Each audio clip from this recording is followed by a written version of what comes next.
Hi everyone, to another episode of Dimitra's Dishes. Today I'm going to teach you how to make a quick, simple, and easy dessert that you can serve any time of the year. I feel like it's more of a fall dessert, but with ice cream on top, it makes it perfect for the summer too. I'll be teaching you how to make my baklava puff pastry cinnamon rolls. They're so good and so easy to make. Let's get started. Okay, so we're going to begin by making the filling. I've melted 4 tablespoons of unsalted butter and I'm going to set that aside. And now we're just going to get our pecans ready. You can use pecans for this, walnuts, pistachios, almonds, or a combination of your favorite nuts. I'm using pecans today. I feel like they go really well, but I have made this with almonds and walnuts, and both ways are delicious. So I'll take a heaping cup of pecans and put it in a little food processor, pulse everything until they're finely chopped, and transfer it to a bowl. To the bowl, I'm gonna add 2/3 of a cup of light brown sugar, 2 heaping teaspoons of cinnamon, and either a 1/4 teaspoon or a 1/2 teaspoon of cloves.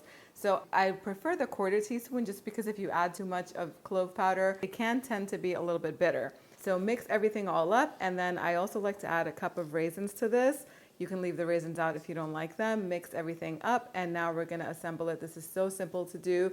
I have a large puff pastry sheet that's at room temperature. I'll pour all of that butter on top. Make sure that the butter has had a chance to cool. Otherwise, it'll run off the puff pastry. It kind of stays in place when it's a little bit cooled down. Spread it over the puff pastry, and then dump all of that sugar and nut mixture on top and spread it out evenly all over the top. I also like to press it in to make sure it stays in place, and then I'll roll it up kind of tightly. If you don't roll it up tightly, they'll open up a lot during cooking time. So roll it up into a large log and put it on a parchment lined baking sheet. At this point, you have to chill them in the freezer or in the refrigerator. They'll be much easier to cook and they'll hold their shape. As they're being chilled in the refrigerator for about 15-20 minutes, or the freezer, I prefer the freezer, it does a better job. Preheat the oven to 350 degrees Fahrenheit, and then we're gonna slice these up into 12 equal pieces, and you can bake these either on the same baking tray with the parchment paper. You can also bake them in little muffin tins or in a 9x13-inch baking pan. It's up to you. These are gonna bake in the oven for about 30 to 35 minutes or until they are nice and puffy and slightly golden all around.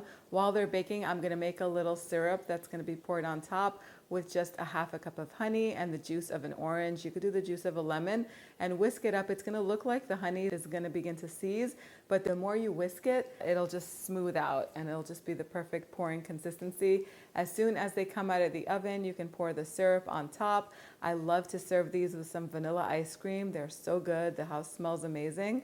They're just delicious. You guys are gonna love them.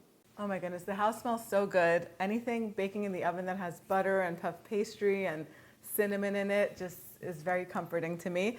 I put raisins in mine because we really like them that way, and I feel like cinnamon rolls usually have raisins, but you can leave the raisins out and add your favorite dried fruit in there. Cranberries are really nice.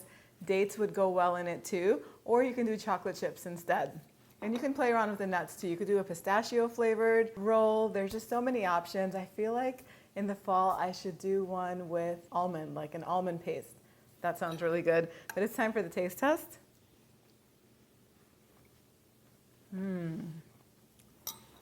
So good. The puff pastry is buttery and flaky. The nut mixture in the center and some parts got caramelized, especially on the bottom. The raisins are nice and chewy. That ice cream on top melting into the pastry is just decadent. Now, I would serve these slightly warm so that way when the ice cream hits it, it kind of melts and creates a little sauce on the bottom. But you can serve these without ice cream and a nice cup of coffee. You can head on over to the website, dimitrasdishes.com, to print this recipe out. If you want to learn how to make Greek coffee to serve these with, click over here and I will see you right over there. Yes, sis.